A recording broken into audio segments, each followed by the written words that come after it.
Сәлем достар, Үздік педагог каналына қош келдіңіздер. Бүгін сіздердің назарларыңызға ойды жинақтайтын әдісті ұсынып отырмын. Алдарыңызда 9 ұяшық берілген. 9 ұяшық 9 цифрмен нөмірленген. Байқасаңыздар, реттілігі әдеттегідей емес. Дегенмен бұл суреттердің өзара байланысы бар. Қандай деп ойлайсыздар? Өздеріңізге сұрақ қоя отырсаңыздар, сабақтың қай кезеңінде пайдалануға болар еді? Ендеше жауабы не болсын? Бірінші ұяшық бойынша тіршіліктің бастауы жасуша. Екінші ұяшық бойынша кез келген тіршілік иесі сияқты адам да жасушалардан құралған. Үшінші ұяшық бойынша адам дамуы сулы ортадан басталады. 4. Чарльз Дарвин еңбегінің бірі адамның пайда болуы.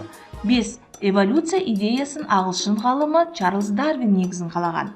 6. Чарльз Дарвин интеллект бойынша дамуды назардан тыс қалдырған. 7. Интеллект дамуы арқылы тәжірибе қалыптасып келесі ұрпаққа беріліп отырады. 8. Адам дамуын жайқалған жеміс беріп тұрған ағашпен де теңеуге болады. 9. Ағаш жемісі, яғни адам білімі Леонардо да Винчидің суретінде белгілі бір үйлесім тауып отыр. Бұл әдіс кроссенс деп аталады.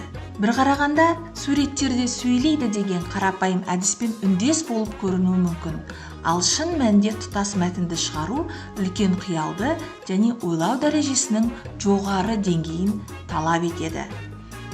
Пайдаларыңызға жарасын, сау болыңыздар.